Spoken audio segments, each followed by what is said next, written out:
السلام علیکم ورحمۃ اللہ۔ جی امید ہے کہ ہمارے تمام ساتھی جو میرے ویڈیو سے جڑے ہوئے ہیں، میرے چینل سے جڑے ہوئے ہیں، سب خیریت سے ہوں گے، اور میں دعا کرتا ہوں آپ بھی خیریت سے رہیں، اور تمام جتنے بھی دنیا کے اندر مسلمان ہیں اللہ سب کو اپنے امان میں رکھے، سب کو محفوظ رکھے۔ تو ہمارا جو ہے الحمدللہ 16 تختی مکمل ہو چکی ہیں۔ 16ویں تختی کے ہم نے اندر پڑھا تھا لفظ اللہ کا قاعدہ، اللہ کو کہاں منہ بھر کے پڑھنا ہے اور کہاں باریک پڑھنا ہے۔ امید ہے کہ وہ آپ کو سب کو اچھے سے سمجھ میں آ گیا ہوگا۔ اگر آ گیا ہے تو آپ کمنٹ کر کے مجھے بتا سکتے ہیں کہ یہ چیز ہمیں سمجھ میں آ گئی ہے، تاکہ مجھے تسلی ہو جائے، ٹھیک ہے۔ اور اگر نہیں آیا ہے تو جو چیز سمجھ میں نہیں آ رہی ہے وہ آپ پوچھ سکتے ہیں کہ یہ سمجھ میں نہیں آ رہا ہے۔ چلیے ٹھیک ہے، آج کا سبق ہم شروع کرتے ہیں۔ آج کی تختی ہمارے لیے بہت زیادہ امپورٹنٹ ہے۔ میں سمجھتا ہوں کہ اب تک کی سب سے زیادہ امپورٹنٹ ویڈیو آج کی ویڈیو ہے۔ اس کی وجہ کیا ہے؟ اکثر لوگوں کو جو قرآن پڑھتے ہیں یا تھوڑا بہت جانتے ہیں، بہت زیادہ نہیں جانتے ہیں، یا قاعدہ پارا پڑھ لیتے ہیں تھوڑا تھوڑا، انہیں سب سے بڑی کنفیوژن یہ ہوتی ہے کہ ہمیں سانس کیسے توڑنا ہے، اور اگر ہم سانس توڑیں گے تو کس طرح سے ہم پڑھیں گے، کیا پڑھیں گے۔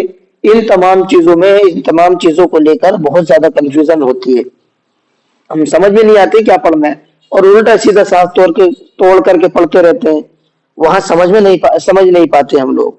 تو اس لیے بہت زیادہ امپورٹنٹ یہ ویڈیو آپ کی ہونے والی ہے۔ تمام لوگوں سے گزارش ہے کہ اس ویڈیو کے اندر بنے رہیں اور پورا واچ کریں، بیچ میں نہ چھوڑیں، تاکہ آپ کو ایک ایک پوائنٹ بہت اچھے سے سمجھ میں آ جائے، بہت اچھے سے کلیئر ہو جائے۔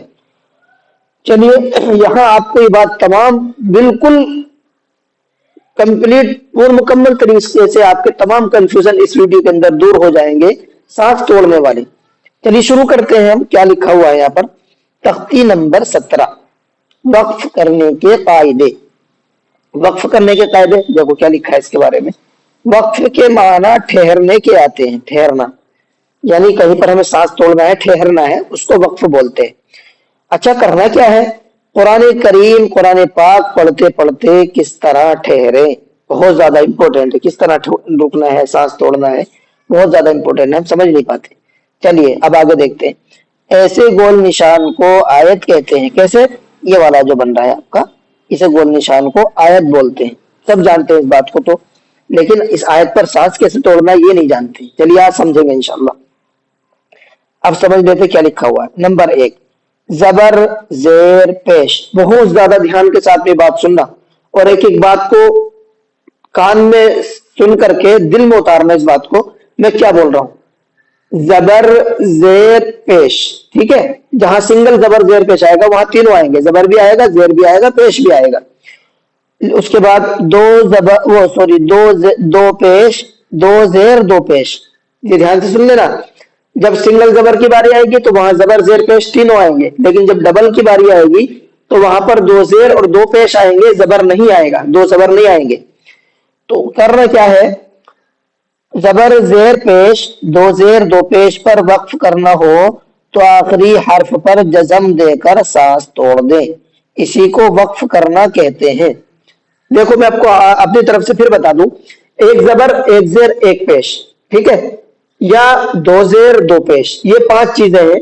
ان 5 چیزوں پر جب بھی ہمیں سانس توڑنا ہے، یا بیچ میں سانس توڑے چاہے یا آیت آئے سانس توڑے، کہیں پر بھی ہمیں سانس توڑنا ہے، اگر یہ 5 چیزیں وہاں سانس توڑتے ہوئے پائی جاتی ہے تو وہاں ہم کیا کریں گے؟ جزم لگا کر کے آخری حرف پر سانس توڑ دیں گے۔ کیسے؟ میں آپ کو مثال دوں، دیکھو اسی کے اندر لکھا ہوا ہے اعوذ باللہ، ہم سب لوگ جانتے ہیں، پڑھتے بھی ہیں، اور کیا پڑھتے ہیں؟ اعوذ باللہ من الشیطان الرجیم، ہم رجیم پڑھتے ہیں یہاں پر، ہے نا؟ اور دیکھو لفظ کیا ہے؟ رجیمی ہے، میم کے نیچے کیا ہے؟ زیر ہے۔ تو جب ایک زیر آیا وہاں پر سانس توڑنا ہے ہمیں، آیت ہے، تو ہم نے کیا کیا؟ میم کے اوپر جزم لگا دیا، سکون لگا دیا اور رجیم کر دیا۔ بسم اللہ بھی ہم سب لوگ پڑھتے ہیں، بسم اللہ الرحمن الرحیم، یہاں بھی دیکھو سیم وہی ہے، میم زیر می ہے، رحیم ہی پڑھنا چاہیے تھا، لیکن چونکہ آیت آ گئی اور ایک زیر ہے، اس ایک زیر کی وجہ سے ہم نے اس کو رحیم کر دیا، میم کے اوپر جزم لگایا اور سانس توڑ دیا۔ پہلا پوائنٹ کلیئر ہو گیا آپ کو۔ دوسری، ایک زبر کی ایک زیر ایک پیش کی مثال ہو گئی آپ کی۔ اب میں دو زیر دو پیش والی مثال دوں، اسی کے اندر دیکھو قرآن کریم کے اسی کے اندر لکھا ہوا ہے